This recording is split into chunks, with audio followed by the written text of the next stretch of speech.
A roast as dark as the night, perfect for fueling the cryptid research and mad ravings required for your podcasting. Don't mind the red eyes, he's just trying to warn you of the bridge. The bridge! Finally, from the caffeine-addled brains of Spring Heel Jack Coffee and Last Podcast on the Left, we bring you Mothman's Red Eye Blend. Yes, delicious Panama beans. Go to lastpodcastmerch.com to order yours today. Hey, what's up, everyone? How you doing? Ben Kissel here with Henry Zabrowski. Yeah, it's me, man. Yeah, bro. Henry Zabrowski is smoking some of that sweet Last Podcast on the Left, babe. So go out there and purchase yourself some. I hope you enjoy it. We have sativa, we have indica, and we have a hybrid. And I have to tell you, from my personal experience, they are wonderful. Super tasty live resin. You really get that delicious weedy taste, which is what I like. And 3 different experiences. You go to your local vape store and get it. Absolutely. Thank you all so much for supporting the show. We absolutely love you. Can't wait to see you on the road and get that vape, put it in your brain, and have a good time. And if you want us at your favorite weed store, give them a call and ask for them by name. Absolutely. Last Podcast on the Left. It's weed. Hail yourselves, everyone. Hail Satan. There's no place to escape to. This is the Last Podcast On the left. That's when the cannibalism started. What was that?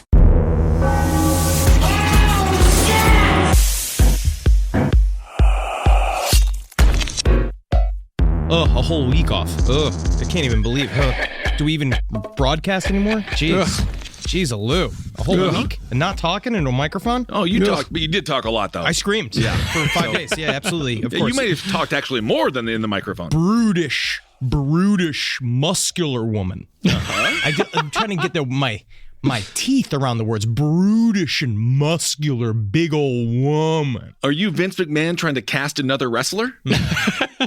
Are you saying brutish or brood-ish? Ooh, interesting. Brutish. She was kind of, she was regular, right? She didn't even care about a lot of things. She did stare eating pears a lot. We'll get into how much fucking pear eating happened in this story. Oh my goodness. But yeah, brutish and muscular. I view her as brutish. All right, that's my kind of gal. Welcome to the Last Podcast on the Left. I am Ben, hanging out with Marcus.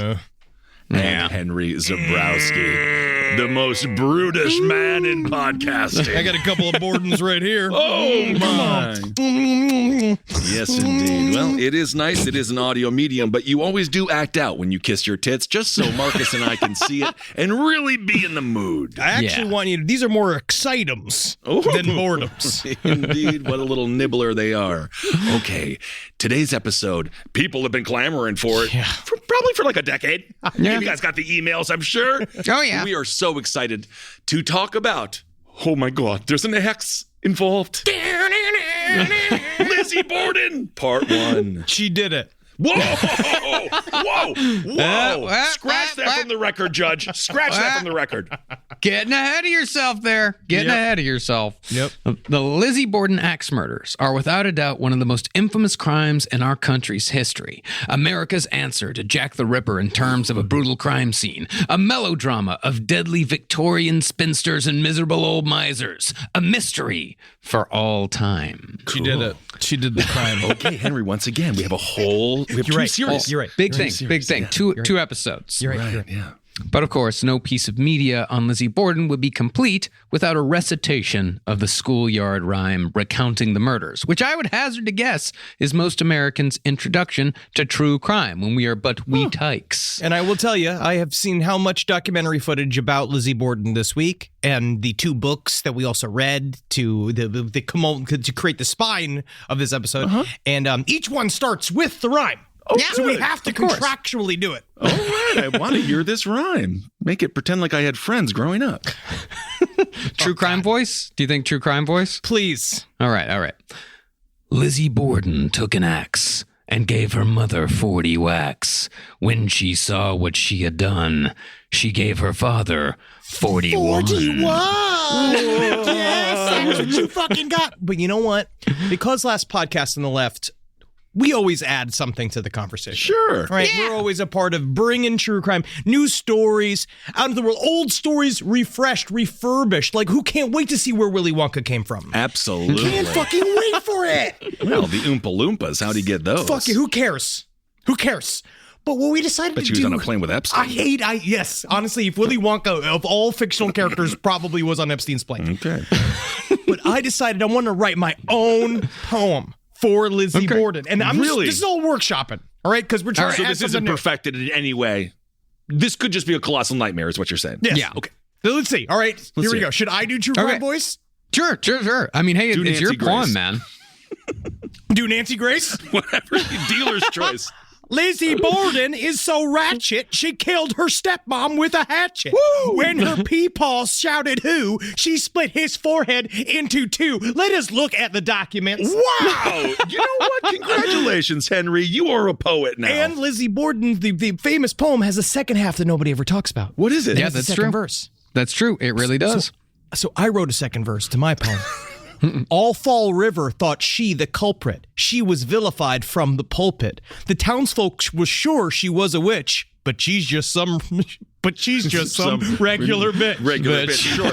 Well, there you go. I can't believe, it's just like, how did he ever rhyme witch with bitch? How did he come up with that? That's unbelievable. Try it. Very good. Now, while neither Lizzie's stepmother Abby nor her father Andrew received anywhere near 40 whacks, both were certainly killed with a short-handled hatchet very quickly and very quietly in a terribly brutal and messy manner.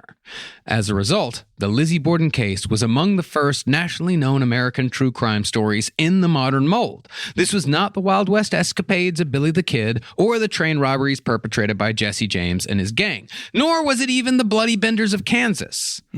Instead, the Lizzie Borden case, in both motive and coverage, could more accurately be compared to true crime cases like the Menendez brothers, or to a lesser extent, in that everyone had an opinion on guilt or innocence, Casey Anthony. Yeah, that's why I got a new babysitter for my stupid baby. His name is the Grim Reaper.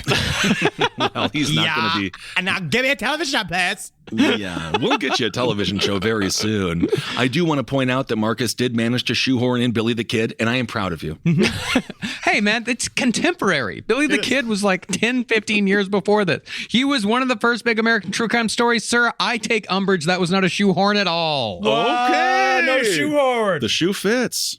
But the difference here is that unlike Casey Anthony or the Menendez brothers, where the conclusions are cut and dry, i.e., they did it, there is still, nearly 130 years later, great debate as to whether or not Lizzie Borden actually did the deed. To be fair, I think it was cut and wet because of all the blood. The blood. Yeah. To that point, as we explore this case, two things will become apparent. And these two things are pointed out by author Bill James in his fantastic book, Popular Crime. Any fucking student of true crime needs to read Popular Crime. Awesome. But let's go through these 2 points. First, it is nearly impossible to see how Lizzie Borden could have committed this crime. Okay.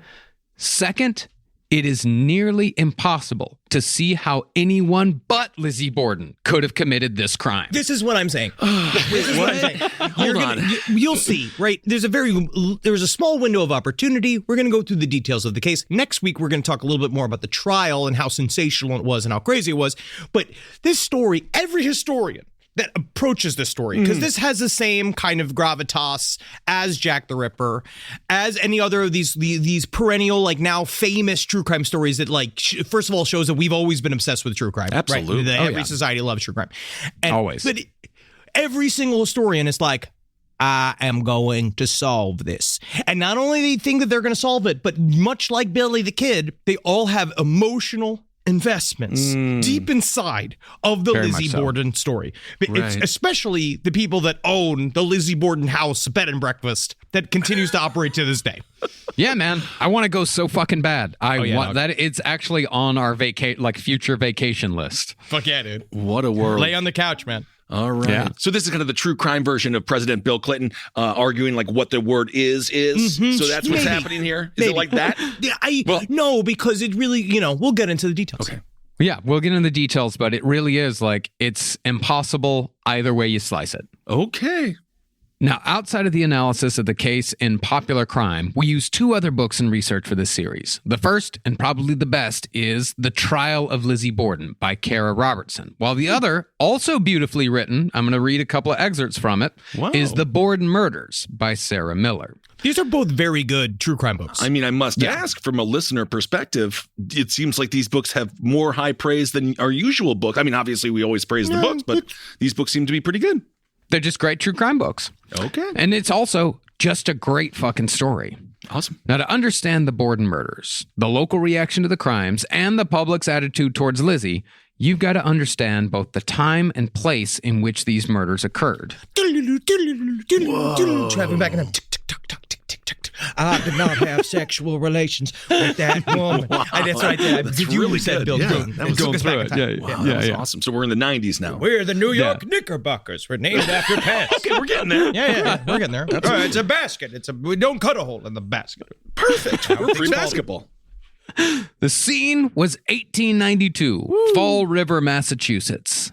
At the time, Fall River was the 3rd largest city in the state, and the Bordens were among the most important and powerful families in town, standing alongside other highfalutin clans like the Braytons and the Durfees. And the Durfees invented sucking your own dick. That's why it was called the Durfee for so long. Wow, isn't that something? Andrew Borden, Lizzie's father, was tall, gaunt, severe-looking, and extremely cheap, despite being one of the wealthiest men in town. Did every town need a rich old miser? Or is that just every story we've ever covered ever? Where it's just like there's always a man with the big cheek beards, right? Because he had the big cheek beards, hanging and he crunches up, and like, I'll tell you what I know about business. Like he's like a little Ebenezer Scrooge Jr. Yeah, I don't know if every town needed one, but it seems like every town had one. We will be flinty and hard as a stone. Well, Andrew Borden started his career as a cabinet maker who also made coffins. Sweet. But such was his reputation, amplified after his death by unscrupulous journalists, that it was rumored that he chopped the feet from the dead to fit the corpses into smaller, cheaper caskets. Yeah, man. I mean, I can't. My people deserve respect. At some point, how big are we? How big is this coffin going to be? We're also looking at man hours for digging these graves. Every fucking 6 inches probably adds a couple hours of work to the grave digger's job, right? At this time period. Is there any reason why I don't particularly care. You can chop me in half and stack me up. Yeah, you're fucking dead. It doesn't really matter. Well, due to both his business acumen and his thriftiness, Andrew Borden was worth $500,000 in 1892 money when he died. Adjusted for inflation, yes, $15 million. Nice. Also, now that I think about it, though, in case of a zombie apocalypse, he may have been on the front lines of saving the human race. Zombies without feet. Think about that. They could get on their. They could stomp. Well, they could, but they would still be in pain and they wouldn't be as fast. So I think we actually might need to get rid of all feet post-death, just in case. Are you going to just be fixated on this? Are you an inside man for diabetes? Is it the idea that you want every American to shed their feet? No, but my friend was trying to warn me about my own lifestyle, and they sent me how Waylon Jennings died with no feet. Because of diabetes. That's really very scary. Yeah, he kind of lost his feet. Yeah, that's it. Yeah, but guess what? You don't lose your feet. It's not like losing a shirt. You watch them go, and then someone else come take them from you. Right. Yeah. You don't get to keep them either. No. It'd be kind of fun if you put them on your hands and you're like, I'm walking with my hands. Yeah, it's macabre, but it is fun. But even though Andrew Borden was one of the wealthiest men in town, he wore threadbare ties and, quote, this is a report from the time, shockingly bad hats. Yeah. Whoa, big media. There's some hats out there, man. You've been surprised because, especially his swastika-shaped dinner hat, there was no reason for it because at the time it was a symbol for good luck. Yeah. I mean, this is the time of hats. Like, if you're going to be a hat guy, this is the time that you want to live in. 1892. Hat, yeah, that's your stovepipe hat. There's a lot of hats going around. I believe at the time it was a proper gentleman had to wear a hat. Yeah, of course, until Kennedy. But to be fair, we see what fucking happened to him. Yeah, he should have worn a helmet. But to be fair, Andrew was known as courteous, industrious, temperate, a gentleman, an old-fashioned Yankee to the core, if a bit thin-lipped. Yeah. Now, in keeping with his somewhat miserly ways, the Borden home was modest compared to Andrew's wealth. Modest is a very nice way of putting it. It was like the smallest house on the block. Okay. Yeah. 92 2nd Street was a 2-story home centered in the busy thoroughfare of town. The only luxuries? Central heating and a flushable toilet in the cellar. Cool. Yo, you tell me that's amazing for back then, 1890? That is what you need. Yeah. At this point in time, running water was actually having running water in your sink, it was pretty common by this time. And electricity was around as well. Yeah, it was actually very cheap to just have a fucking shitter in the cellar. Like, he didn't even build... Did they have electric cars too?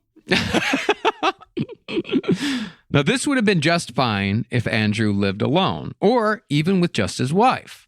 But the Borden home was also full to the brim with unmarried daughters. Brutish, muscular woman. I mean, I actually think it's kind of refreshing to hear the humility of a very wealthy man just living in kind of a modest home. This is how you live, though, Kissel. I can see why you think that this is cool. But he had millions of dollars. He had plenty of money to do whatever he wanted. And at some point, what's the point of having the money if you don't live in any way, shape, or form that's above what primitive people are living, especially at the time? To lord it over people. I forget. Yeah. Well, besides Andrew and his second wife, Abby, the Borden home also housed older sister Emma, 41, and Lizzie, 32 years old at the time of the murders. Cool. Ooh, and based on inflation, that makes her about 75 years old by today's time. Yes. Damn. Okay. Wow. Now, this house was built in the old style with no hallways, meaning one had to walk through one bedroom to get to another bedroom, which served to only heighten tensions in an already cramped space. Like, imagine, this is like it's living in a railroad house, not a railroad apartment. And it's cool when everybody's 25 and hot. And then, you got a job together down at the shore, and then you have to come back. And also there's the jacuzzi, but then they have the jacuzzi. They can go out and they can do all that kind of stuff. They can all fuck and stuff like that. But when everybody's just covered in lycra and all the bone wear that they had to do, and they all reek. And then again, it is just two dumpy daughters. They probably stunk on Jersey Shore as well. Yeah, I mean, with like cologne and machismo. Oh my Pomade. God. I was at a bar and this gal sat down next to me, and let me just say she was covering up something. Oh, yeah, it does happen. It's called a whore's bath. Okay. Now, that's certainly a trend in the airports lately, is the cologne in lieu of shower, or changing clothes for days at a time. It adds layers to the human experience of you. Like, you bring in a human experience. It's 4D. Yeah. Yeah. Now, as I said, Abby was Andrew's second wife and was therefore not Lizzie and Emma's birth mother. Their mother was Sarah. She died in 1863 of, quote, uterine congestion and disease of the spine. All of these illnesses just sound so much worse than whatever cancers we have now. Like, the idea of having a spine disease, what does it even mean? They don't know. In the bones? It's not good. Do you have a disease in the bones? Uterine congestion does it mean you have an old baby leg stuck in there? They got to get a traffic cop. That's honestly, all I know. You got to get the congestion out. Yeah, honestly, if you have the miscarriage and it just sits in there, right, and then it slowly, maybe you can build another baby on top of it. We're not doctors. I don't know. We're not, yeah. No idea. No, I don't think you can. I think you die. You don't build a baby. Well, all right. Yeah. Okay. I don't.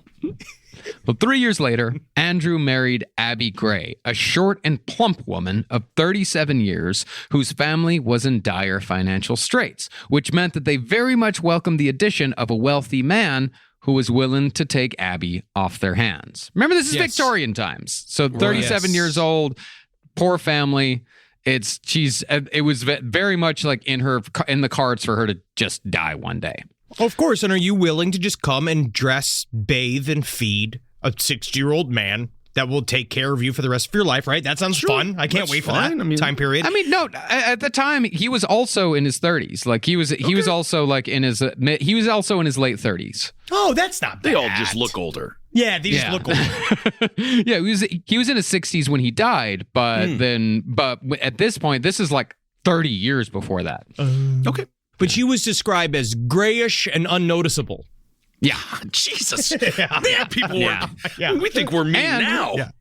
Her maiden name was Gray. Oh. Yeah. That's what she gets. Now, from what it seems like, Andrew married Abby basically because he needed a housekeeper and someone to look after his 2 young daughters, because Lizzie was only 3 years old when her mother died. As such, the Borden home was not one filled with love. Rather, it stunk of unhappiness, marked by the kind of tension that comes when 3 adult women, ages 32 to 65, and a sour old cheapskate live in a relatively small 2-bedroom house with little to no privacy. This just sounds like a sitcom from the 1970s. And I wish it was there. I want to see this. Sounds like the waning moments of Hugh Hefner's life. Well, concerning Lizzie's relationship with her stepmother, there was never any violence between them or even threats of violence. Lizzie had once called Abby mother, but after a mysterious disagreement 5 years before the murder, Lizzie merely called her Mrs. Borden. Yeah. But simply, Abby and Lizzie just didn't like each other. Maybe they had one of those scenarios where Abby came down and No, it's saw not. They Lizzie did not have her sex with each boyfriend. other. I know what you're I'm just saying, like, she teaches her how to please the boyfriend in a way, and then they kind of come together, and then it gets complicated. Yeah. Because she's just chowing down on that fucking dick, and then all of a sudden the girlfriend's just there watching. But then she's supposed to want to eat her asshole. The unique creativity that comes from the Zabrowski mind. Unbelievable. Yeah, that is true. I guess of those videos, we never see what comes after. We never see like the next day. We never see the next dinner. Because it depends on who gets the load. It depends on who gets the load. Sometimes they share it, and then you're like, oh, that's a family. Yes, sure. But Andrew, on the other hand, was reasonably well loved by Lizzie. While he didn't wear a wedding ring, he did wear a thin gold band on his finger that Lizzie had given him, which, of course, led to spurious rumors that Andrew and Lizzie had an incestuous relationship that led to the axe murders. So sad. Yeah, gross though. But as far as anyone knew, Lizzie never spoke ill of her father. Now, by this point in their life, neither sister seemed likely to marry. Lizzie was put in the spinster category after failing to snag a man by 22, and Emma, at 41, had long passed the Victorian marrying age. No, I know this also lends towards the idea that Lizzie was some form of secret lesbian, but I don't think every spinster in Victorian times was a secret lesbian. I don't think so. I think just some of them just looked at the dudes at the time and that they were gross. Many secret lesbians just married, you know? And they just have kids. But since Andrew was so wealthy, neither Emma nor Lizzie had anything to worry about financially for the rest of their days, and were in fact indulged a fair amount by their father, even if they had to ask 2 or 3 times before they got what they wanted. He was cheap, but with his daughters, he'd let the purse strings go a little bit. Sure. As such, both women lived the extraordinarily dull lives of Victorian women of leisure. There seemed to be... Or should I say, women of leisure. Leisure. Is it bad? I just don't know, man. It's just like you literally, if you read about this, we'll talk about like what Lizzie's story was of the day. There was so much pear eating. And talking about pears and being like, and our pears were in season this year. Not like our neighbors, the McCunties. The McCunties, their pears were dry. Yeah, well, that's not the kind of pear you want. Well, let me tell you about Lizzie's life, what Lizzie busied herself with. Mostly, it was charitable works. She served as a secretary for the local fruit and flower mission. Okay. She was treasurer of the local Young Women's Christian Temperance Union. Yeah, there's some videos will probably be shot inside of there. Sure, absolutely. And she was a teacher at a Sunday school for Chinese immigrants. Okay, Put another way, she was a prudish square. Like, she did temperate... She was a functional part of society. She seems like she was doing okay. But I would say that's what it is. She's a square. She's a square. She's a square. She's a Sunday school teacher, and she's a part of the... Do you know what a temperance union has been? I think they're non-alcohol. Yeah, they're they don't like alcohol. They're like, I know. I actually the Ken Burns Prohibition documentary I was screaming at certain people that I should have respected. Yeah, well, you were. But I also understand the men were getting too drunk. You were hammered watching a documentary about prohibition. When they throw out the booze, it's just when you see them throw out all the booze, it's just like, really? Wow. Yeah. So mean. But while Emma and Lizzie usually got whatever they wanted, stepmother Abby had a lesser status in the household and was barely an entity at all. When she and Andrew were murdered, people had a great deal of things to say about Andrew, good and bad, but nobody had anything to say about Abby. It's almost like she didn't exist in a way, because nobody really talked about her in any way, shape, or form. They didn't really mention her outside of the house. They didn't really, she just kind of putzed around. It's kind of a real question here. Like, all the descriptions of the Victorian era are gray, unnoticeable, as you guys said. Do you think it's because the world was gray? There's no color TV, like everything. Like, did people just not have creative imaginations? Did they not even? Yeah, of course they did. Yeah, of course. Yeah, there were Oscar Wilde. There were people who like had imaginations at the time period. There were painters and writers and poets. But I think largely people weren't having fun. Right. And you're also talking about, like, these are the upper classes that we're talking about here. We're talking about the wealthiest of the wealthy. Like, the people that were, working in the factories and shit like that. Like, they did not live like this. This is not their life. No, they worked until they died. They died. We're talking like upper crust, like horrific, like just people that live very proper and things are the way they are. And going outside of that is how there was a whole book about a woman who fucking killed her. The Awakening, the woman who fucking walked into the sea and killed herself because she couldn't handle. Spoilers here. It's like 40 years old. It's like 120 years old. It's 100. Yeah, right. Yeah. But that's the thing. People considered Abby's murder more disturbing than her husband's because, as author Sarah Miller put the attitudes of the townsfolk, Abby wasn't worth killing because there was no angle to her murder. Jesus. Well, because this is about talking about motive. See killing Andrew. Like they could see killing Andrew. Like, well, Andrew might have had enemies. He was rich and so on and so forth. But why the fuck are you going to kill Abby? Why are you going to kill this woman who is of no consequence to anyone? So if you're Abby, you're like, Thank you. I guess I get to live because I'm not worthy of being killed. I'm worthy of being killed, damn it. And she did. Yeah. But even below Abby Borden was the family servant, an Irish Catholic named Bridget Sullivan. Bridget was called Maggie by the Bordens because their previous servant had been named Maggie, and Abby didn't want to learn a new name. Yeah, dude. My God. That's what Marcus's grandfather did with his dogs. Yeah. That's easier with a dog. With Shadow 1 through 4. Oh my God. That makes sense though. But for dogs, the thing is, not really. This is a story that we'll get into more so next week, but there's a lot of anti-Irish racism in this story. That's really interesting because this is about the rise of the Irish coming to America, because it's also the first time we had a bunch of Irish cops. There was all this weird shit. Like the thing about the Bridget Sullivan thing is that she was from Ireland and she came and and they looked down on the Irish as swarthy, dirty, like penguin people, like people for the half-thoughting, half-thinking troglodytes. But it's not so. We know now, thanks to science, modern science, we know now that the Irish think just as fast as everyone else. I'm happy that you stopped that conversation where it can oftentimes go. I did good. Now, as far as previous crimes at the Borden home went, there was one daring daylight robbery. Wait a minute, you called the They are the opposite of swarthy. He's full of lies, Marcus. Do you know what swarthy means? At the time, they thought of them as so because compared to Victorian English people, they're swarthy. That's what I would put. I'm not even sure what swarthy means. They live under the ground. They lived in tunnels under the ground, in subterranean worlds, and they worship trees.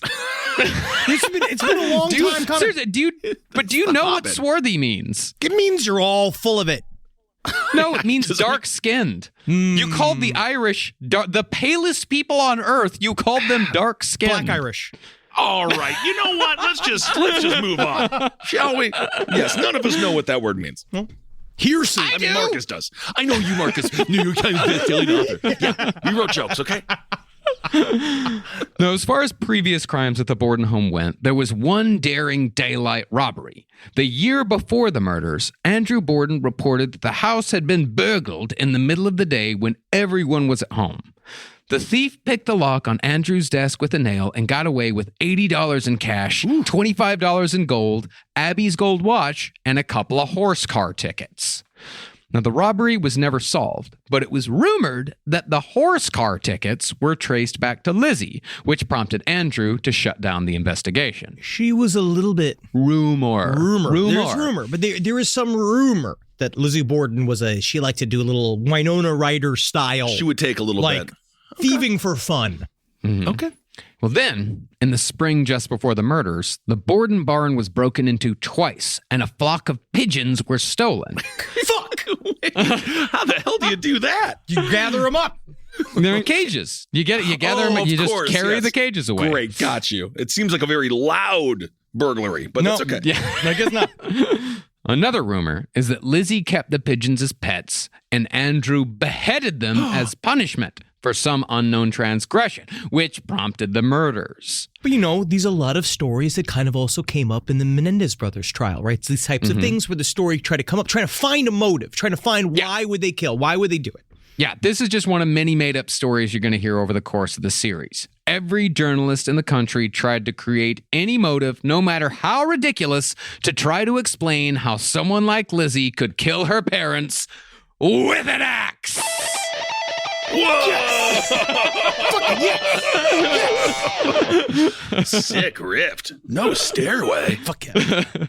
Now, the days and weeks leading up to the brutal murders of the Bordens held a few strange occurrences that either have nothing to do with the murders or everything to do with the murders. I feel like we're talking JFK again. Yeah, deeply confused. First of all, elder sister Emma Borden had been out of town for an extended period of time. That meant that the witness pool had shrunk considerably. But she was also considered an agoraphobe that had never really left the house up until that point, and then she randomly kind of decided to go visit friends abroad for a certain period of time. That's very difficult for someone suffering with agoraphobia. Yeah, and so it's almost like she was getting out to help set up either her alibi or the fact that they'd been planning this shit. Whatever. Okay. We'll get there. Then, on August 2nd, 1892, 2 days prior to the murders, in the highest heat of the summer, the Bordens took a chance on some leftover swordfish for dinner. Oh, this might not be good. That resulted in the elder Bordens and Bridget the maid taking turns running backyard to vomit. Lizzie, however, was only lightly affected. They apparently had running food going on in the house. I guess that was very common at the time, where they had like a boiling pot of simmering mutton stew that had been there for 4 days, right? So they were Okay. eating that up until that started making them sick. Like and I the guess that's how Wendy- they know it's done. Well, And the then mutton they're was like, after. Yeah. Oh, that was after? Yeah, the Either mutton way, was man. after the swordfish, yeah. Hot Either way- ass old mutton, man. So they didn't really know the proper way to store food at this time. Well, I mean, they didn't did. have it. They lived in an unair-conditioned house. It was the summertime. Like, it's just a fucking hot there was no fridge. There was no ice box. Like, they're just eating fish that had been left out for a couple of days. Okay. And it's obvious that that was the culprit. Right. But Abby Borden was suspicious of her malady because Lizzie hadn't gotten anywhere near as sick as she and Andrew. Abby became convinced that they'd been poisoned. So she went to her doctor, Dr. Seabury Bowen, to complain. Yes, let's take a look. Let's take a look at your uterus. This must be removed. Nothing to do with it. No. The doctor told her that it was probably the fish, but the night after the swordfish, everyone ate mutton. And again, everyone got sick except Lizzie. Meanwhile, Lizzie's just like, so I got a problem because I got trash can stomach. I've been building up a resistance to trash and gunk. It's possible she does. Honestly, look at you, Kissel. You never get sick. Never get sick. That's true. Replacing Emma's place at the table, however, was Lizzie's uncle, John Morse. John Morse had traipsed into town unannounced the day before the murders. This is just a message to our Zoomer listeners, some of your younger people. There used to be a time when there was no such thing as like a thing called like a texter or like any sort of information, any way, shape, or form. People used to do this thing where they called visiting you. Oh my God. Where they used to arrive Randomly? at your house. They used Oh to my just God. come to your house and you wouldn't even know. They would just knock at the door and then they'd just be there. And like now, obviously, that is a social crime of the highest order. Oh, But absolutely. then that's how people arrived at your house. You just wake up one day and then you hear a knock and then your brother is there. Yeah, and then you have to feed him. You're like, you're made to feed him? Yeah. Well, John Morse was known as a quote-unquote horse trader, meaning he wasn't unsavory, but not necessarily trustworthy either. It's a lot of judgment in this world. A lot of judgment. That's all. It's Victorian England. That's all it is. Okay. Or actually, it's not England. It's Victorian times, but it's America, which is more judgy, I would say. Yeah, I think so. We Well, the continued English it. are pretty judgy. Especially now. Yeah. Well, John Morse would stay the night at the Borden house in the guest bedroom the night before the murders, but would leave to run errands the next morning right before the murders occurred. There's got to be something relaxed to that. You got your big horse boots on, you got your pipe, and you go out there, and you also have a cheek beard, and then you sit by a roaring fire going like, so, business, how is it faring? And then, like, that's fun. You could just come in and you eat somebody else's mutton. Yeah, of course. Eating someone else's mutton. I've seen that video as well. So this guy is kind of the Kato Kalin of the story thus far. Very much so. He absolutely Very much a is. Kato. Yeah. The best/worst house guest ever. Now, according to one witness, Lizzie had allegedly gone to a drugstore the day before the murders to ask an employee named Eli Bence if she could buy 10 cents worth of prussic acid. Diluted prussic acid was used to treat a variety of maladies, but in concentrated form, which was how Lizzie was trying to buy it, prussic acid was a transparent, colorless poison. Ooh. How does the poison, when you just make it less, not be poison and become medicine? I mean, if you drink an entire bottle of booze, you'll die of alcohol poisoning. But if you take one shot... Or you become an outlaw country singer. Yeah, you lose your toes. Well, Lizzie said that she needed the prussic acid to treat a sealskin cape that had been eaten by insects, and prussic acid was indeed sometimes used to kill moths. But Eli Bence, master of his own little pharmaceutical kingdom, said that he refused the request, saying prussic acid could only be sold under doctor's orders. Oh, now I can't sell you this medicine, but I can remove your uterus. Sir, this has nothing to do with that.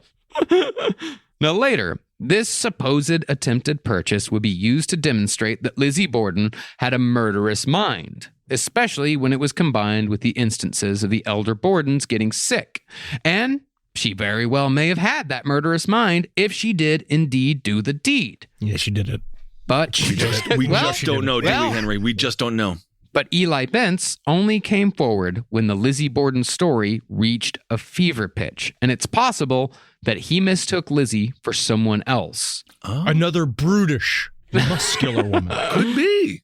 The wife of a police inspector later said that around this same time, she went to that same drugstore to test Eli Bence on whether he would illegally furnish poison to a customer without a prescription. And she was indeed refused. Same exact story that Eli Bence said happened with Lizzie Borden. So it could be that Eli Bence confused his Victorian ladies and just wanted to be a part of the story. You know, during the opioid crisis, we could have used more Eli Bence. The fact that he actually said, no, I'm not going to sell you this thing because it's going to kill somebody. Yeah. He did try. That's good. Good for him. But again, we will see after the fact. A lot of people joined in because Fall River, they wanted to be a part of the story so much, and they really and they to this day they love being the center of the story. You know, it's the third biggest city in Massachusetts. Was. Yeah. What? Cool. But concerning Lizzie's supposed murderous mind, she certainly had violence of a kind on the brain before the killings. The night before the murders, she visited her friend Alice Russell and told her that their milk had been poisoned, which is why her family was at that moment horking in the backyard. This is the first time they all ever had a group hork after a fucking 5-day dinner? I guess so. Yeah, I hope it doesn't happen that much. Lizzie also, very coincidentally I might add, told of the previous daylight break-ins, a shadowy figure she'd seen skulking around the back of the house one night, and an argument she overheard her father having with an unknown gentleman over a rental property. But this is Lizzie's story. Mm. Right, Well, so no, Lizzie's like, actually, and he this must have been some form of Portuguese. He's some kind of Portuguese man. Maybe Yeah. an Irish person could Yeah, be. this is what she's telling Alice Russell. And she added that she was afraid that somebody would do something to her father because he was so discourteous You to know how my people. father's a fucking asshole. Yeah, I actually don't. It's just so weird that He's you a told jerk. me all that. He's a jerk and everybody hates him, and I know. It's because crazy, I'm the yeah. king of, because I'm the president of the everybody hates my dad society. It's just so weird. You just told me all that random shit I didn't need to hear about. Yeah, write it down. Yeah. Use the times. The Just so you timestamp know. it. Yeah, Okay. when all that happened, and here's my schedule for tomorrow. This totally makes sense. Yeah. Would you say I'm brutish? No. Thank you. Unless being brutish. Nothing wrong with being brutish. Yeah, come on. Absolutely. Takes all types. Now, if one is inclined to think that Lizzie did it, then this very much sounds like she was laying the groundwork to place the blame of a murder elsewhere. And as it was, the murders did indeed occur the morning after this conversation with Alice Russell. Now, the timeline for the Borden murders is muddy, if only because the events surrounding it are so mundane. In short, Lizzie Borden said she spent the morning of the murders ironing handkerchiefs and searching for lures in anticipation of a fishing trip that wasn't even going to happen until that following Friday. Well, It's like it's made up. Because she said that she spent her morning being like, I had my handkerchiefs and they were all sorts of wrinkly and I was like, this is bumming me out. I need these to be perfectly straightened so I could hork my fucking mucus into it. That's for certain. Oh, I got some iron somewhere in the fucking shed. I guess I'll just go root around in the shed for an hour and a half. You never know when fishing's gonna come. you never know when, it was a I spontaneous did exactly 10:45. Yeah, I mean, it's not a made-up day. It's just a regular day for a woman with nothing to fucking do. Sure. I mean, she really did wander around the yard just picking up pears from the pear tree and saying, oh, that one looks nice, and putting it back down. That's how that one dude discovered fucking gravity. So let's not... He was a scientist. Newton. That one dude, Newton. But I hate pears. What do you I mean love you hate pears. pears? I Why do you pears. hate I pears? I like are a stewed pear. Oh, just eat a fucking pear, bro. I hate such a pears. fucking fancy boy. I don't like pears. How did you become such a fancy boy growing up He in has fucking always been a Queens? fancy boy. I know, he's the most fancy Pears boy in are Queens. fancy fruit, you fucking pieces of shit. Bananas are for the people. but that's the Oranges are thing. for the people. You don't even like pear. No, pears are not a fancy fruit. Pears are a fancy fruit. We could do this all day. I'm gonna Google. Are Google. pears a fancy fruit? Are pears? You think that Google a has the fancy fucking answer fruit? for that? I want to see what it says. Are pears a fancy fruit? What are fancy pears? The pear's No, the the ans- prince of fruits. Jesus Christ. Listen That's to this. because People are saying right here, it's called the prince of fruits. this is where we want to talk about the dangers of the internet, right? So if you ask a very pointed question like that, you will get the answer that you want. Yeah, The pear is the exactly. prince of fruits. You just need to know when to eat them. That's what they're saying here. Like, oh, you don't talk about how fancy is that. There's only a tiny window to eat them. Yeah, you just got told what you because you just were always fucking Googling fancy things, and your computer knows that you want to see fancy shit, so it tells you that yes, pears are fancy, Mr. Fancy Boy. Whatever, man. Whatever. Literally the death I of hold journalism. my You truth. just proved why journalism is dead. At least I served a purpose today. Well, really, we don't have a solid idea of exactly how the murders happened, or even exactly when they happened. What we do know is that at about 11 a.m. on August 4th, 1892, Bridget the maid was washing the windows outside of the house when she heard Lizzie cry out in horror. Oh, Oh no, she must have found a bad pear. oh, fuck, I hate this bad pear. Oh no. Lizzie said that father was hurt and needed the doctor. So while Bridget ran to fetch Dr. Bowen, a neighbor named Adelaide Churchill spotted Lizzie in distress. Just flapping her arms. She must have ran into some bad pears. She asked what was the matter, and Lizzie said, quote, Oh, Mrs. Churchill, do come over. Someone has killed father. Okay. All right. immediately. Churchill asked where Lizzie's stepmother Abby was, and Lizzie replied that Abby had left a note saying she'd gone to see a sick friend. Lizzie also quickly added that father must have an enemy because the milk had been poisoned the night before. I saw him come and he had a little cane and a green top hat. And he said something about his precious coins. Oh, you're referencing Warwick Davis in The Leprechaun. Is that correct, Lizzie? Yeah. You didn't even know that movie came out, did you? Whoa. It's 100 years from now. Warwick's a fine name. Yes, it is. Warwick Davis is a fine actor as well. Give the guy a little bit of fucking respect, would you, Hollywood? Yeah. Well, soon, Dr. Bowen arrived in a carriage and entered the Borden home. Lizzie told him that her father had been stabbed or hurt, then took him to the sitting room where she'd first found the body. What Bowen saw was Andrew Borden's corpse, lying on a sofa sideways with a face so smashed that Dr. Bowen didn't recognize him. Oh. As Sarah Miller put it, his features were a pulp of chipped bone and razored flesh. He seems to be kind of hurt. You need to get a Band-Aid or Yeah, something. Lizzie, he really does, doesn't he? Quote, One blow sliced straight through the nose, lips, and chin, while another dented the forehead, split the left eyeball in two, and carved the cheekbone in half. Slivers of bone were missing entirely, while others were driven into Andrew's brain. In all, the murderer had opened a gap 2.5 by 4 inches in the left side of Andrew Borden's skull. He must have forgot his hat or something because there's a hole there now. Yeah, maybe was it a slip and fall? He must have fallen. He must have fallen, yeah. Holy, I have never heard of someone's eye being chopped in half. Yeah, dude. Yeah. It was a vicious, that's the thing too about the nature of this crime. The true crime, the crime scene photos that come out about this is that it's very similar to the O.J. Simpson like style of murder, where it's rage-based. His fucking head was completely caved in by which we up to debate. Is it a brand new axe? Well, we don't know. Yeah, I mean, it was described by one police officer as raw meat. Yeah. Oh, God. Now, as far as where Lizzie said she was during this most terrible murder, she said she was in the barn looking for a piece of iron for a fishing sinker. You never know when you're going to end up at a lake with your poles, with a bunch of other your girls, and a big boat. You want to be prepared. You got to always have them on you. Yeah, makes all this. What a great alibi. But she returned to the house when she heard a strange noise, and that, she said, is when she found the body of her father.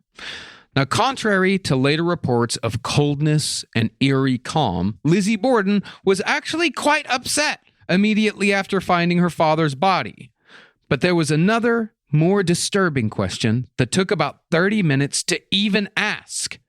Where was Abby Borden? No one even thought about her. This is the truth. No one even brought her up. And then finally, Mrs. Churchill did ask, like, where's Abby? Is she around? Abby? But then they immediately forgot about her for another like half hour. That's the wife. Yeah, that's the wife. Yeah, this is the wife. Okay. Yeah, the stepmother. Okay. Well, Bridget and Mrs. Churchill decided they couldn't wait until more police showed up to look for Abby, so they began searching the rest of the house, knowing full well that the murderer might still be in the home. This is 11 a.m. in broad daylight in one of the busiest section of town. Yeah, they're right off the main street. It's a tiny house. Didn't have that on my 1892 calendar. Really good. Because also accurate, because I don't know if they played bingo yet. No, maybe not. But then he was in the idea that this man was hiding on the ceiling, like he was, like, I don't know where do you think this guy was? Like he was Lionel Richie. Like this is the thing. Like you can't just go. Where was he going to go? Where was he going to hide? Well, let's get into it. Okay. The murderer, whether they were already miles away or sitting downstairs, was done with their grisly business for the day. Mrs. Churchill crept to the top of the stairs, peered through the spindles of the railing, and saw a thick black pool of drying blood. I got blood here. Blood here. Abby Borden was found upstairs in the guest bedroom on the other side of the bed, lying face down in a puddle of coagulated blood. The coagulation was key because it told investigators that Abby had been killed first. Must have been another pretty catastrophic slip and fall. Yeah, it seems like there's a lot of... Someone's got to stop leaving all these piles of jelly everywhere. Yeah, Lizzie, seems like a lot of crazy murders happen in your house. Yeah, it does seem kind of suspicious or whatever. It's just a little suspicious. Arm wrestle me to see if I did it. Come on. All right. Now, when Abby's body was turned over, it was found that while her wounds were less gruesome to the eye, she'd actually been the victim of more blows. 18 whacks. Shit. All to the back. 14 on one side of her head, 4 on the other. Wow. Again, Sarah Miller. The cuts in this cluster were so near to one another that they had effectively become crushing wounds, smashing shards of bone into Mrs. Borden's brain as though she'd been clubbed by a blunt instrument. The bleeding was so profuse she was soaked halfway to the waist, clear through to her underclothes. Even the canvas backing of the carpet on which she lay was saturated with blood. To be honest, when I first saw her there, I thought she was just sucking up a bunch of berry juice that was on the ground, and I didn't want to interrupt my sweet stepmother who I hated. Yeah, that's another totally valid excuse. Now, when Abby was first found, part of her body was wedged under the bed, making the corpse not necessarily easy to miss, but not necessarily hard to see either. And while she had no defensive wounds, the position of her injuries suggested that she took at least one whack while facing her attacker. Well, because, when you get hit with an axe, right, it chunk. Like, let's say she got hit in the back. You got to pull the axe up out for the second blow, and then they turn around going, oh. Hey, could have done without that. Well, that's the thing, though. Axe or hatchet? I'm thinking hatchet, much more likely. Axe just sounds better in a nursery rhyme. Well, that's why I updated the poem. and I rhymed ratchet and hatchet. With hatchet, The hatchet and the axe are kindred spirits, though. Yeah, no, they are. Yeah. It's just one's smaller, one's larger. Yeah. I do own both, but I like my hatchet more. It's fantastic information. Help Carolina. Help her. Reach out to Carolina. Please, God. She's very happy. That's exactly what he would say. Well, Abby had fallen to the floor during the attack with such force that there were bruises on her nose and left eye, and her arms were up around her face, suggesting but not proving that she was flailing and kicking on the floor as the final blows fell. Basically, creating a lot of noise, which seems to be a thing that no one's really talking about. We'll get to this. Right. Quite possibly creating a lot of noise. Now, you'd think the house would be swarming with police at the first suggestion of a prominent businessman and his wife being so brutally murdered. But these murders happen to coincide with an annual policeman's excursion to a nearby amusement park. You gotta be fucking kidding me. Most city cops were out attending vaudeville shows and riding the Ferris wheel. They had a set day where all of the cops went to the amusement park, right? Where they would go, all of the cops in town would go to an amusement park. This is real. And Except for a few. They had a skeleton crew. The duds were left behind. Like, Yeah, fuck the bad you. You're ones. not going to the fucking amusement park. You Stay didn't at get your home. permission slip signed.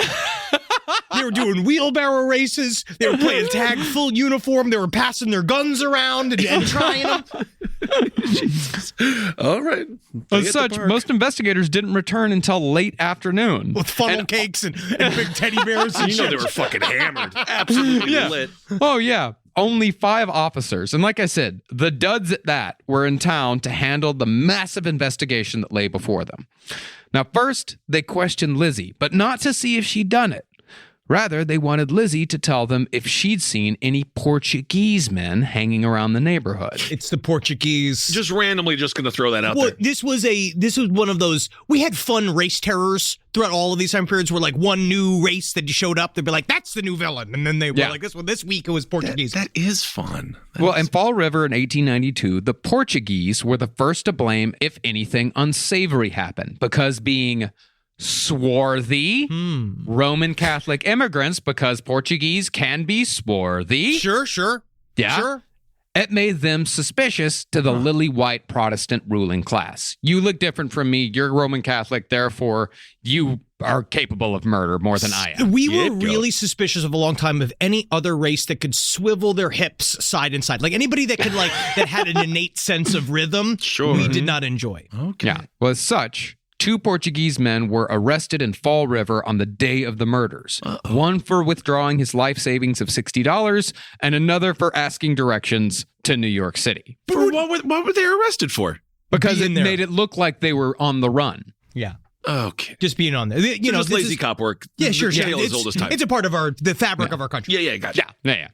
But while police were questioning Lizzie, her uncle, John Morris, returned to find the gruesome crime scene, thinking that he was just coming back to have lunch with his brother-in-law. And I must be served lunch. I am visiting. Jesus. And I suspect there will be a full lunch made, and there will be soup, and tobacco will be stuffed, and I will be allowed to put my horse shit-laden boots somewhere inside your bathroom. Give the guy a heads up, put a note on the door, just be like, just so you know, when you come in, there's going to be a lot of blood and stuff like that. Yeah. No? Bro.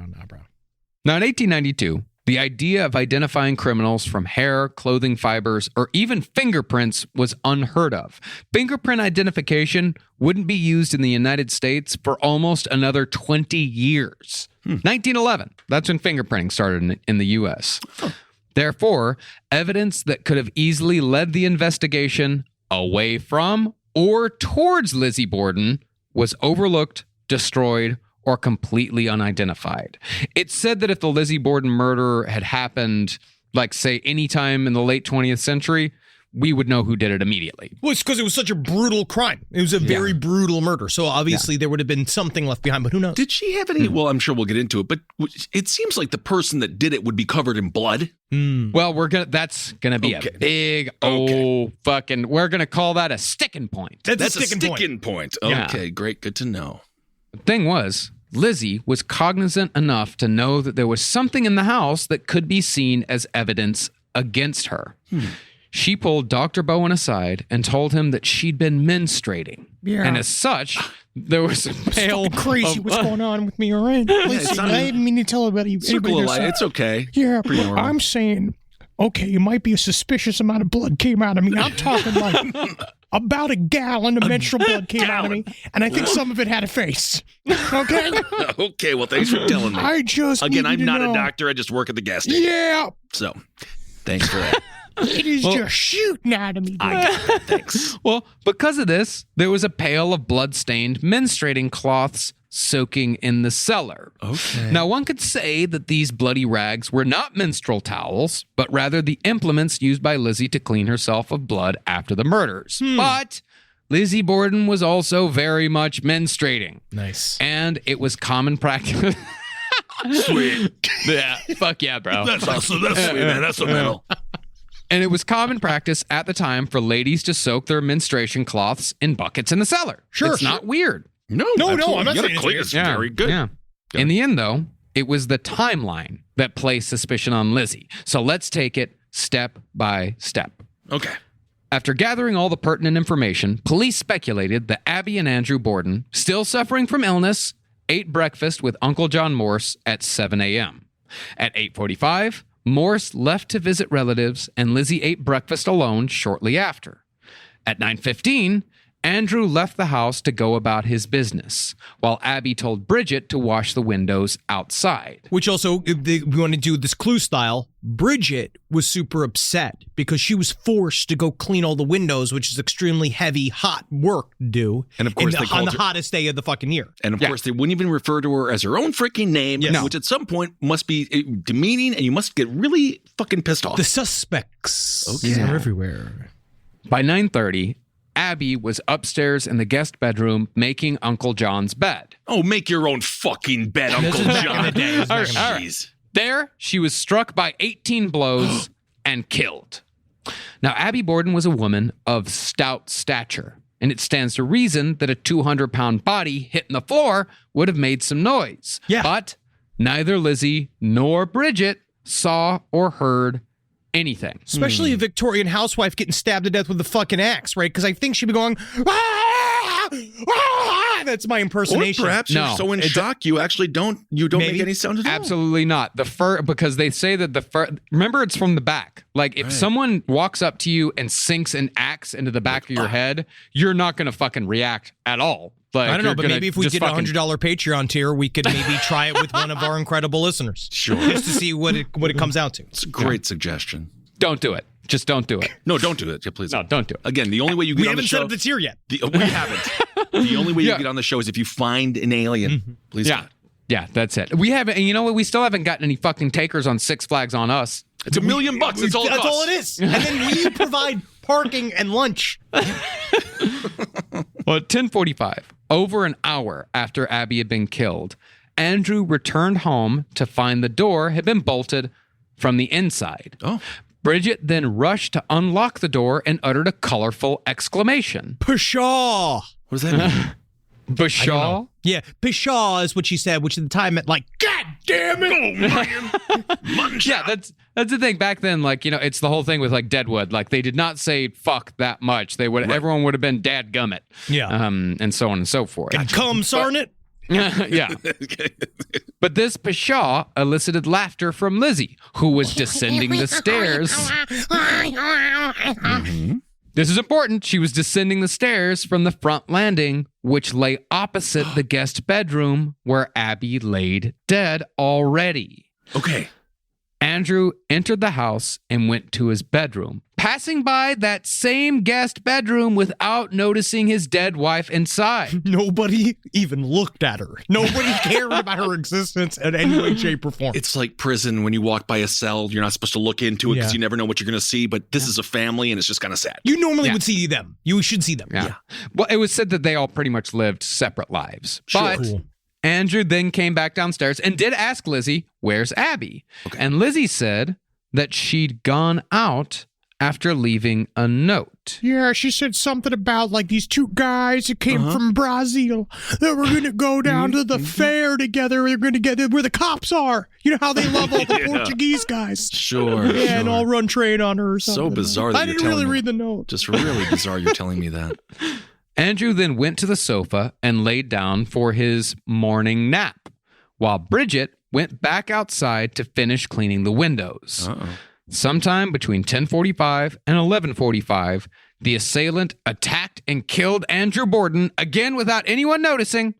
Then the mysterious assailant seemingly disappeared into thin air. But the one thing that's also, again, weird about the state of the corpse when they found it is that if he was there taking a nap, why were his boots on? Well, you take a nap in boots. Yeah, you can take a nap in No, boats. but not at the time.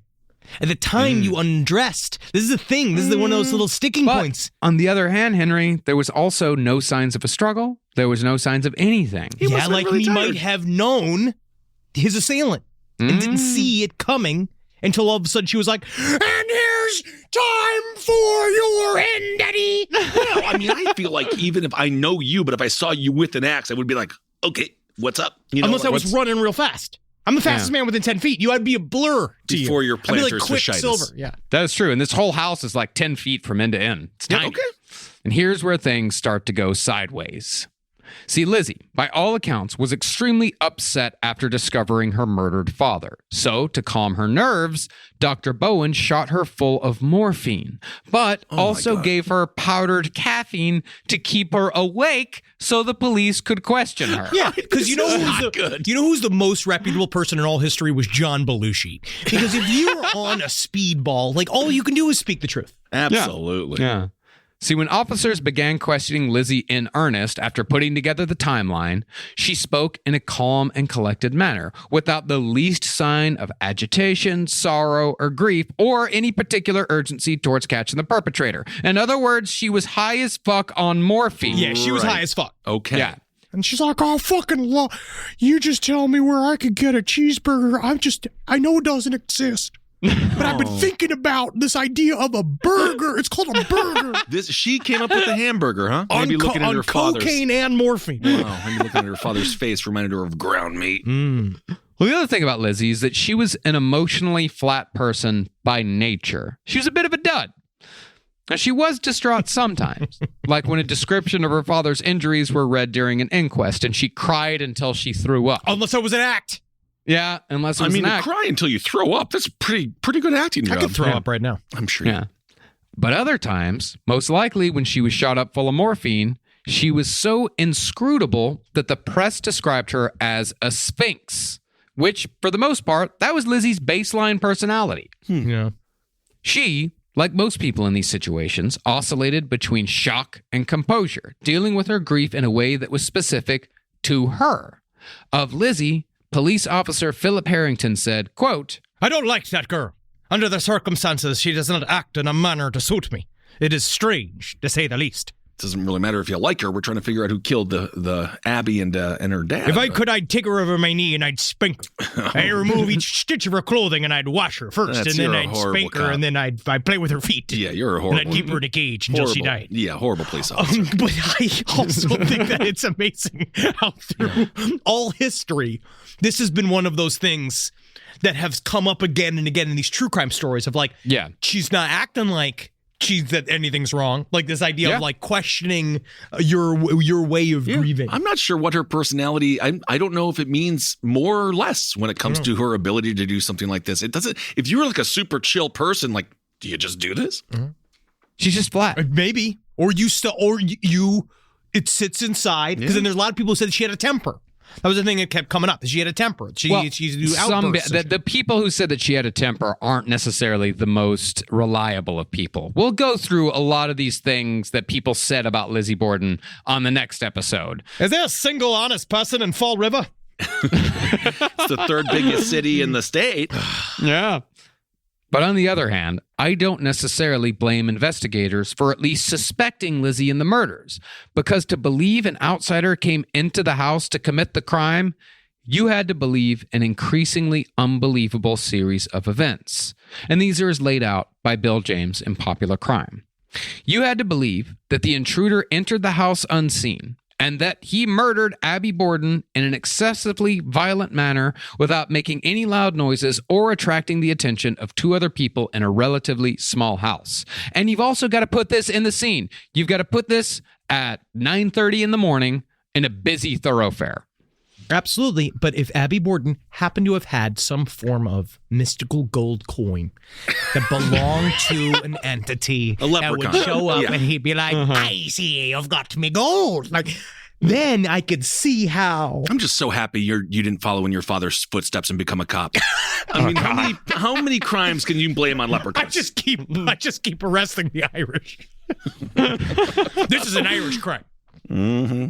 We also had to believe that Abby Borden's body lay in the house for at least an hour, if not two, before anyone noticed it, and that the murderer himself remained hidden in the house that whole time without anyone seeing him. And honestly, you see the position of the body. Her feet are hanging out in front of the bed. Like, she was visible if you looked in the room.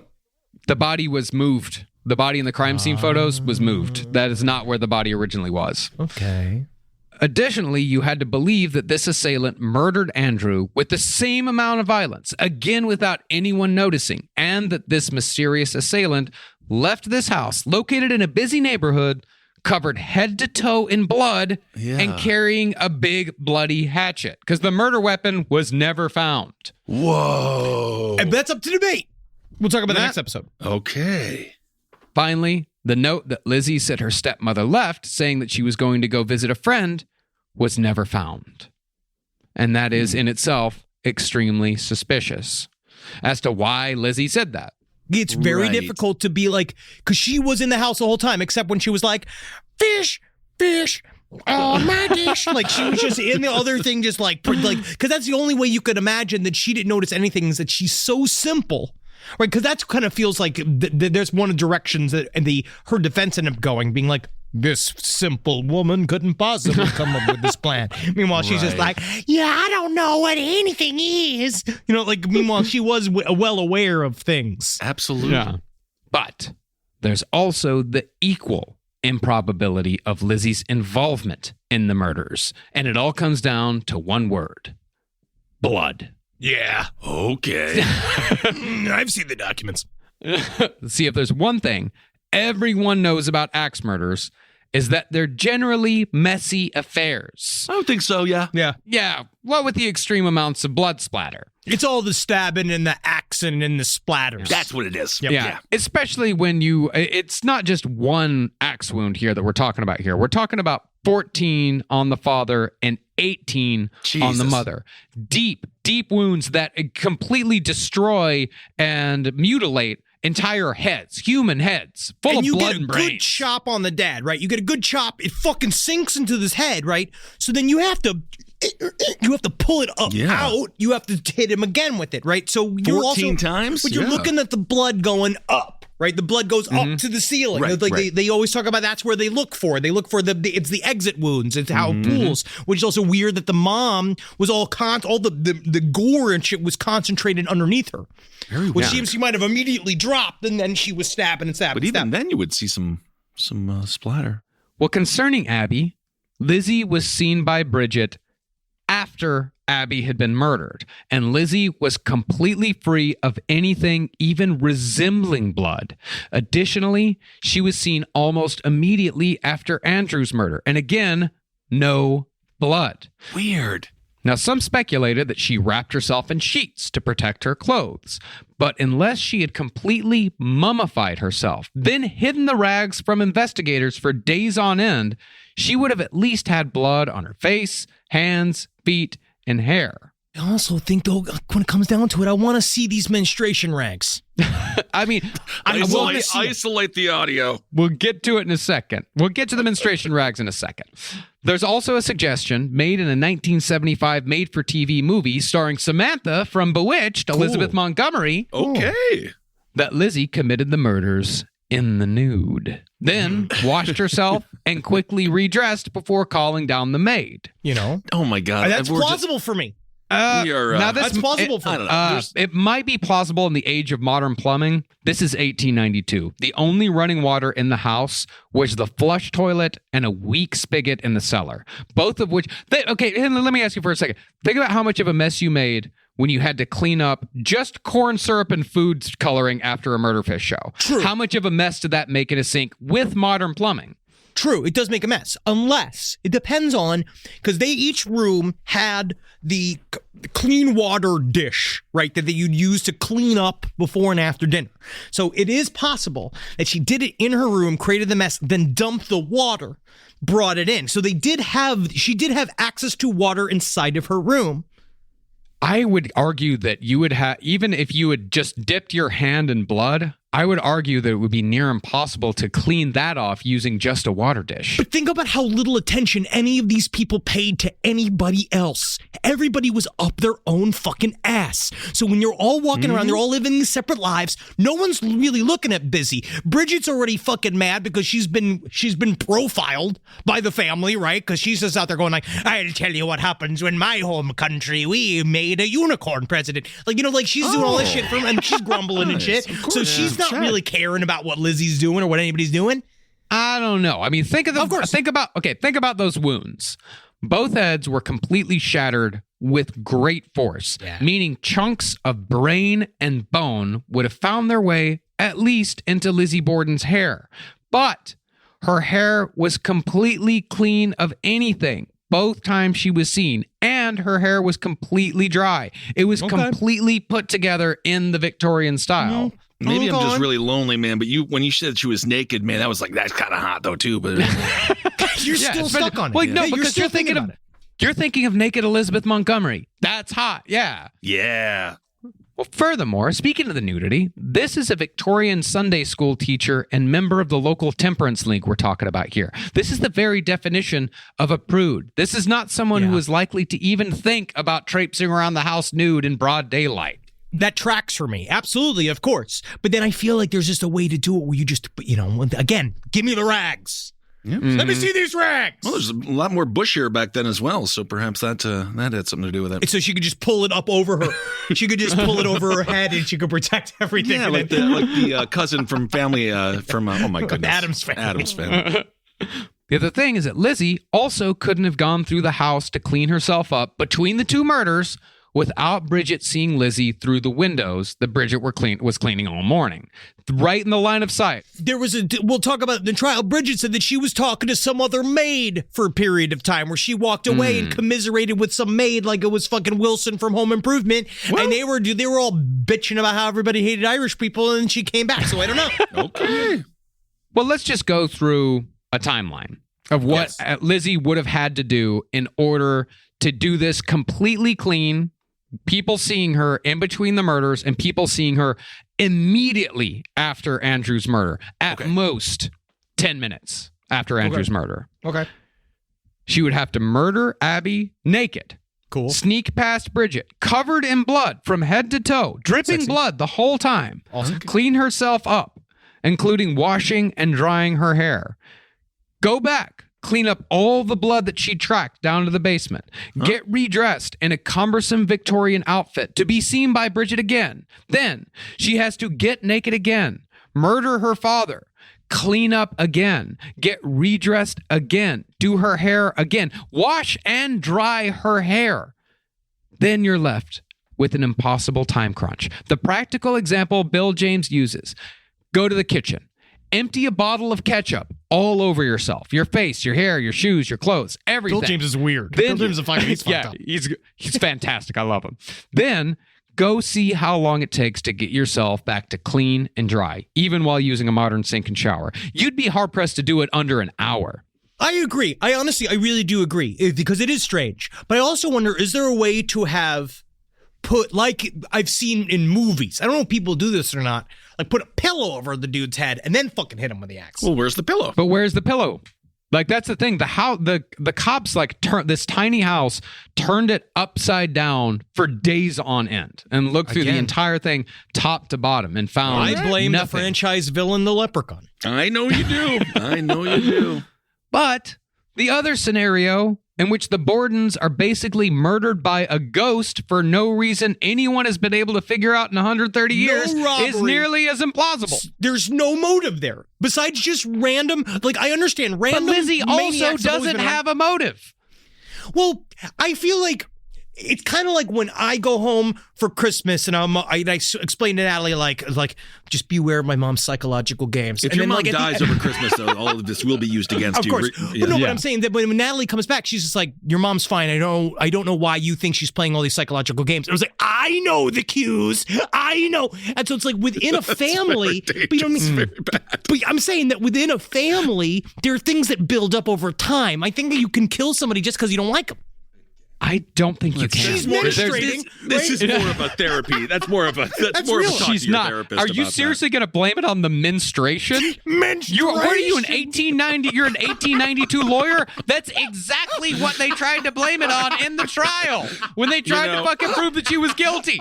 Again, Jesus we are Christ. not lawyers. We are not doctors. She's on the rag. That's probably why she fucking killed him. That is a satire angle of mine. It's satire angle. I see. But she's mad. She could have got mad. She could have gotten mad. Sure. Are you going to say anything like, I don't trust anything that bleeds for 5 days and doesn't die? You want to say that? You said that. You want to say that? You want to go for that? He said that. I love menstruation. Great. Yes, we all have a good attitude towards menstruation here. Absolutely. We really do. But the problem I'm fucking is 9 years old. I'm a 9-year-old. No, I mean, I'm just having a good time. I love it. Yeah, I know. But the problem here is that, this crime takes an insane, if Lizzie Borden did it, Right. it takes an insane amount of premeditation. It takes, and that's the other, like, it takes an insane amount of premeditation. She also would fucking risk doing it while her uncle is in town, that he's gone for the morning, and she's going to say, like, today's the day that I do it. She's going to risk it while Bridget is there. She's going to risk all of these things. And the other thing is, too, is that she doesn't have a motive, really, because she lives a comfortable life. She had plenty of money. She had a lot of her own money, too. Like, this is a mystery. It's why it's a fucking mystery. Has anyone ever suspected John, the brother? We'll get to, I'm actually about to get to that. I'm actually about to get to that. But no, it's the whole thing with, like, means, motive, and opportunity, like, to quote Bill James once again, is that he does a great breakdown of means, motive, and opportunity, in that it's a great investigative tool, but as a prosecution tool, it's actually fairly useless, because the way he puts it is that he has the means, motive, and opportunity to buy a watermelon. Does he have the means? You can do whatever he wants. Does he have the means? Yeah, he's got $5. Does he have the motive? Yeah, he likes watermelon. Does he have to have the opportunity? Sure, they sell watermelon at the supermarket around the corner. That doesn't mean that he bought a fucking watermelon. Gotcha. Unless he has a watermelon. Unless he's holding The thing is, the two parents are still dead. That's a good Somebody point. did Okay. it. All right. That's the true. watermelon. Yeah. Now, when word got out about the murders, the people of Fall River swarmed to the Borden home, and by the next day, over 1,500 spectators had gathered at the scene to see what they could see. Hey, honey, you want to go fuck up a crime scene? Yeah. Great. I brought all my extra horse blood. We could just kind of spray it all over everything. Perfect. That's awesome. And of course, the newspapers turned everything up to 11 immediately, speculating that Jack the Ripper had come to America just 4 years after he'd escaped capture in London. Wow. But since Lizzie wasn't named a suspect for a while, the newspapers took it upon themselves to announce that John Morris, Lizzie's horse-trading uncle, was the main suspect. Ooh. It was reported that Morris had appeared in town unannounced the day before the killings without any belongings and had stayed in the room where Abby Borden was killed. Plus, one of his early jobs had been as a butcher, meaning he was comfy with blood. Just because, again, that's more watermelon talk, where the idea of, like, just because you're a butcher doesn't mean you love blood. You just are used to blood. Sure. Good point. Yeah. And so, this being 1892, the townsfolk, upon seeing John Morris in the street, they formed a mob and called for a lynching then and there. They needed television. That's great. Yeah. They really did. Thankfully, though, this mob was stopped by 2 police officers who had been assigned to John Morse just in case this very thing happened. That's how common it was. Okay. Oh, yeah, just a bunch Good of work, people. Good forming work, human race. Forming a posse must have been the funnest afternoon you could have in the 1890s. I remember when people used to form a posse to go watch Friends on Thursday night. Yes, that was what We used to should watch be doing Lost. together. We had our Lost posse that we watched Lost every week. It was Were wonderful. you happy with cute. the end? Yeah, I was fine with it. I don't know Okay, why great. what everyone bitched so much about. It was I actually was fine with it too. Great. Yeah. Now, there was one suspect in the stranger category at the beginning, a pale young man spotted by Borden family friend, Dr. Benjamin Handy. You don't want to know how I got my name. I'm about to get a house visit from Dr. Handy in our hotel room. Oh my goodness, I can't wait. Well, according to Handy, this young man kept his eyes fixed on the sidewalk and walked nervously on the morning of the murders. He's just a writer. Yeah. When this young man, identified as Mike the Soldier, was questioned and released, Dr. Benjamin Handy began accusing every stranger in town. Just picking them out. He's got to Just do give something. him one reason or another. Of course, nothing came of it because Dr. Benjamin Handy was fucking crazy. I miss my Yeah. time period, man. I really miss my time period where my skills could have been the most effective. You Because I think definitely Henry could have been Handy, that's the name you want? he did it. Like, I'd be really good at being like, there he is, the fishmonger. That's He did horrible. the fishmonger. That's what happened in Salem. Yeah, you'd have been killed. I don't know, unless you got to be in front of the pack. I see. You always got to be the guy pointing, so you're never the guy getting pointed at. You Yeah. got to be the witch finder. That'll work out. In no way will that backfire. Never. No. Ask Charles Manson. Mm-hmm. Theories bounced around Fall River so numerously that all manner of suspicious characters were arrested under the flimsiest of pretenses, including a man who claimed to be the son of Andrew Borden and a mental patient. But all of them were ruled out. Then, this again being 1892, a medium named J. Burns Strand traveled to Fall River and claimed that Andrew had spoken to him from beyond the grave and had demanded that he travel to Fall River so he could arrest Lizzie Borden, her uncle John Morse, and, quote, the man at Westport, whoever that may have been. I'm getting something here. Fall River. It's the 3rd largest city in Massachusetts. Someone's been reading a tourist pamphlet. Psychic? Now, most people were still pretty hung up on John Morse, with one newspaper saying that he teamed up with a man wearing a ragged beard, possessing shallow, gray, bloodshot eyes. Hey, man, some of us are tired, okay? Yeah. Or stoned. But then Morse proved to have an airtight alibi. The people he went and visited said he was here. People saw him on a streetcar. John Morse absolutely could not have done it. Yes. All right. From Morse, they moved on to Dr. Bowen, the first man on the scene. It was rumored that Dr. Bowen and Lizzie were lovers, but as it turned out, the rumor had been started by Lizzie's stepmother 4 years earlier because Lizzie and Dr. Bowen had dared to go to church together one Sunday. I only wanted to see her uterus for removal purposes. Wouldn't that make her father immensely happy if she found love? Only until the day they are married. You know what I mean? Like, they can't just be hanging out. They can't just do the thing Yeah. where, like, oh, you know, I don't know how I feel about Unchaperoned. Dr. Bowen. Yeah, that's not how it works. She's in her 30s. Okay, whatever. But on the other hand, Dr. Bowen did engage in suspicious behavior. When police found the bloody towels in the cellar, Dr. Bowen... Let me see these. No, stop sniffing. No, don't eat. Oh, you're licking them. You're licking them. Okay. Dr. Bowen explained to them that Lizzie had been menstruating, so there was no need to investigate the towels further. Don't look at the towels. They're menstruation towels. Don't look at them. With a I big would love- broom, like, you know, like it's just sopping up a whole basement floor of blood. Just being like, you wouldn't even believe. Because she is called to be, honestly, we call her the greatest whale I've been searching for. The mother whale of my whole time. The gush of Fall River. I just want to see these fat cops just the looks on their face when they talk about menstruation. Oh, yeah. She's like, Oh, no. They were especially squeamish about menstruation. Like, as sure soon they as were. Dr. Bowen said she's menstruating, they're like, It's a totally natural thing. no, they took his directive immediately and were like, all right, we're not touching those things. Okay. Well, even more suspicious was the fact that a torn note was found. Quite possibly the note that said that Abby had gone to visit a friend. Quite possibly the note that would have unlocked this entire mystery. But while police were in the process of reassembling that note, Dr. Bowen told them that it was of no importance. No importance. Absolutely none. And threw the note scraps into the kitchen stove. Oh my goodness, I feel like the doctor and the lady may have been in it together. This is what I'm saying. And then also her sister was also mysteriously not in town. Okay. All right. So, once all the other options were exhausted, police had no choice but to turn the investigation towards the two people who had actually been at the scene of the crime, Bridget Sullivan and Lizzie Borden. This is straight from Clue. It Yeah. really is. Now, Bridget Sullivan was considered the more likely suspect because she was Irish Catholic and she was a servant. As investigators put it, servants were a sly and lying class. So you see, she's the most likely suspect for racist reasons, you see, because it's racism, blatant on our And part. classism. And classism is blatant on our part. Yeah. Yeah. And even though an axe was a man's weapon, working class Irish women were known to be capable of swinging the implement to chop wood or behead chickens. If it was an Irish murder, it would have been done with the food.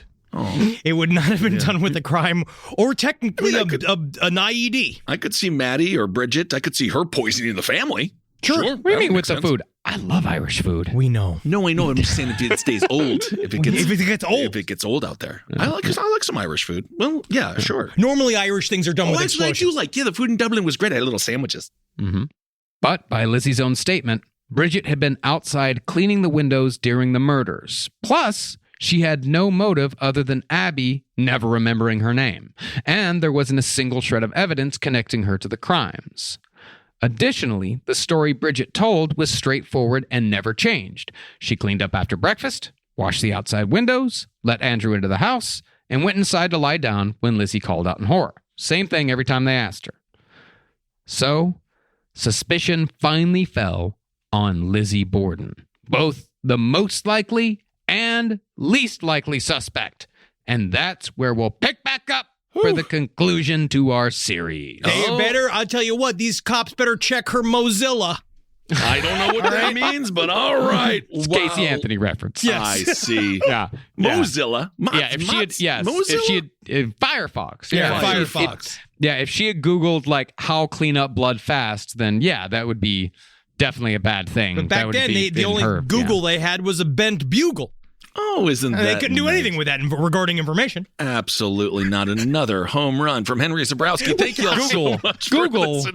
Google was a bent bugle. You get it? Really even makes sense. Google but... and bugle. No, you did. Actually, that was a very good poem. It was a very, very good poem. Thank you all so much for listening. Lizzie Borden, part 1. I can't wait to hear the end of this story. Holy hell. I didn't realize how fucking brutal these murders were. Yeah, dude. Thank you all so much for supporting us. We just saw, thanks for, just saying that you like the show and stuff like that. With this, what was this? The Spotify, like, what's the Spotify rap? Like the spy every year. They're like, we've been spying on you too. Like, it is weird. What you've been listening to. It is weird, but it's also fun, and I'm glad that they're out there. And you guys, we want to thank you so much for the support you guys given us all year. We're so excited to continue on into 2022. We got a couple of dates left this year, though. A couple? We got like 34, bro. Oh God, yeah. We got 9 dates. We got 9 dates left this year. Very, very excited.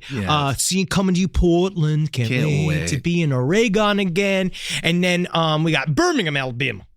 Yeah, we got Seattle, we got Boise. Vancouver, we got Boise, Idaho, Ooh, we got Birmingham, and we got New Orleans. We usually do New Orleans in December. So New Orleans in December. Go to lastpodcastontheleft.com for all the tour dates for the rest of the year to see if you're in the Pacific Northwest or the South, we might be coming near you. We just might. And also check out, we got our documentary that Kissel and I are part of called Fresh Meats on Tubi about Jeffrey Dahmer. We did our best. They did yell at us about doing characters. And they called it Fresh Meat, which is kind of funny. I know. They said I couldn't do characters, and you do understand how often I did break into character, and they'd be like, oh, we should stop that. And then I'm like, well, you brought me here.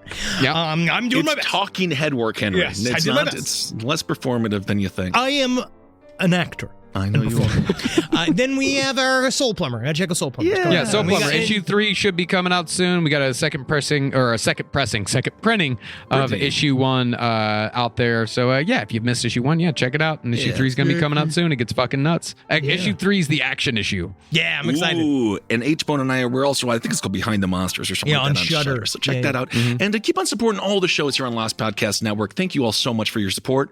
Yeah, No Dogs in Space. We just finished our 5-part series on the Velvet Underground. So if you've been waiting, thank you. So if you've been waiting for the whole thing to be over and done with before you listen, it is now up and available wherever you listen to podcasts. Fantastic. And of course, check out Top F for all the insanity of the political world. We talked about Liberty University a little bit today. Believe it or not, it's totally fucked. Yeah, I bet. Yeah. All right, everyone. Yep. Again, just thank you so much from the bottom of our hearts. Can't wait to see you in Oregon. Hail yourselves. Hail Satan. Hugging. Magustalations. Hail me. Don't kill your father. Don't kill your stepmother this weekend. And then you're better than maybe Lizzie Borden. Lizzie Borden did it. I still say she did it. I mean, We're going to get there. We're going to talk. I'm kind of on Team Henry, but goes back and forth. We're going to solve it, though, of course. Yeah. So we're finally the one piece of media that will solve it. Yep. Most likely and least likely. See you next week, everyone.